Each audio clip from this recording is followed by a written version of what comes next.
Property sites that work like eBay are becoming more popular.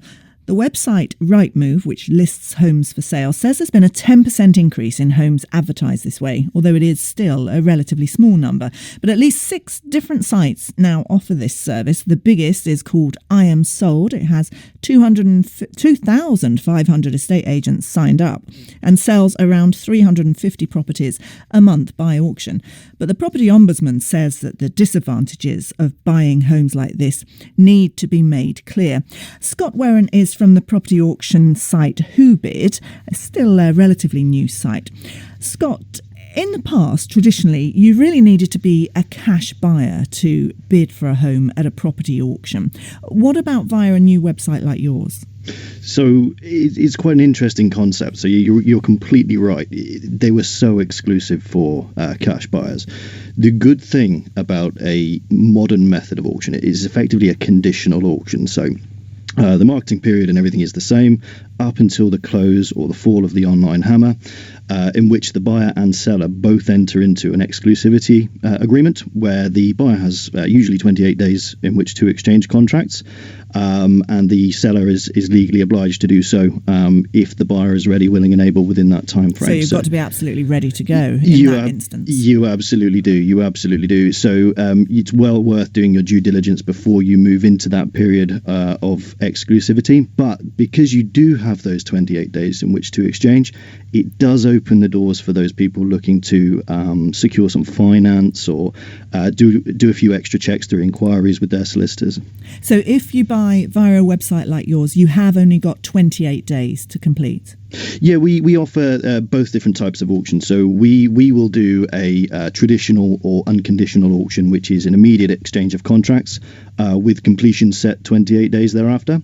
We can also offer the modern method of auction, which is the 28-day period in which the buyer has to exchange under an exclusivity agreement, and then it's 28 days to complete thereafter with our system. So you get longer then? You get double the time a traditional auction? Effectively, yes.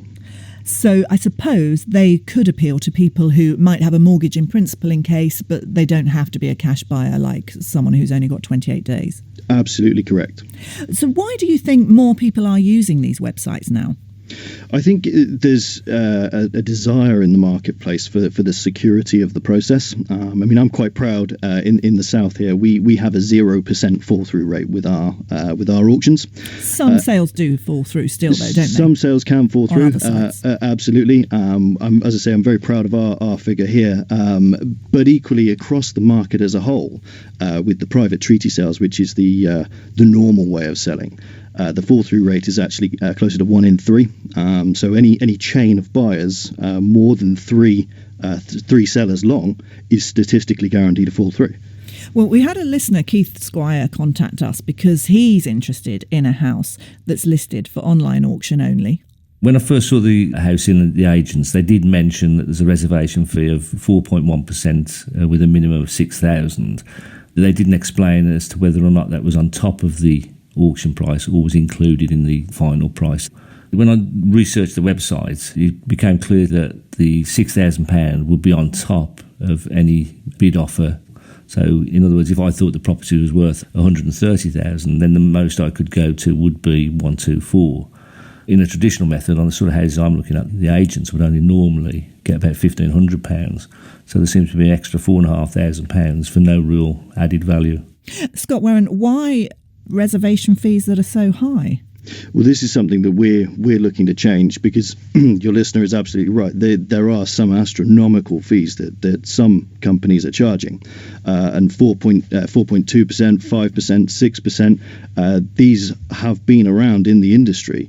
We're looking to change that. Now, our fees are 2.5% plus VAT, so 3% inclusive of VAT. That's still a lot more than, if you bought from an agent as a buyer, you wouldn't have to pay any fee. No, absolutely right. The seller would usually pay the estate agent. It's not uncommon with auctions. It's very important to highlight the fact that with an auction, the process is very different. There are different levels of work that need to be done. Scott, I do want to bring in Paula Higgins. She's from the Home Owners Alliance, a property advice website. Paula, last year you described the online auctions as a murky world. Why? Yes, I mean, we took a look into it because we think it could be, a really innovative way to help homeowners buy and sell their properties. But we were concerned about these, like the minimum non-refundable fee of £5,000 to £6,000, and the fact that it is, and even with with all websites, is that minimum one. If you're paying £6,000 and it's a low-value property, it's way more commission than 4.2% or whatever. So I think that the buyers are not being well told about the risks of it. And also there are also things that, if the buyer is buying a property, they have to take that into account on stamp duty. So they're actually having to pay stamp duty on that extra bit. And I think sellers... So it's rolled into the price of the house. It's rolled in. So it's all rolled in. And sellers who maybe are told that it's a 0% commission and it's, there's nothing to pay, but they need to understand that savvy buyers will factor that in. And briefly, do you think these sites are transparent about that at the moment? I think they're heading in the right direction, but it's also what concern, because they're going through the local estate agents. They've got lots of local estate agents on their books. Is that if somebody goes in and the local estate agent is set to make a lot more money out of an online auction than if it's a traditional route where they get 1 to 1.25%. So that's what we worry about. That it's more incentive for them to offer that online auction to sellers.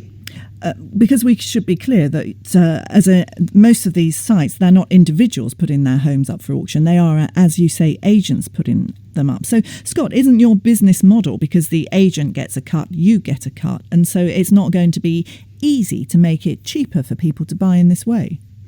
Yeah, it's very important to recognise that somewhere in this process, somebody is going to pay a fee. So whether it's a seller paying a fee or a purchaser paying a fee, somebody is going to try and absorb those costs in one way or another throughout the process.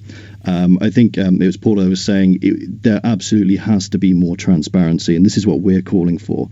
The Property Ombudsman actually state that you need to make aware as soon as possible that, as you know, a savvy buyer is going to factor those fees in to their purchase price, their overall purchase price. So they should know up front, hopefully. Scott Werran from Whoobid, Paula Higgins from the Homeowners Alliance, thank you both for joining us.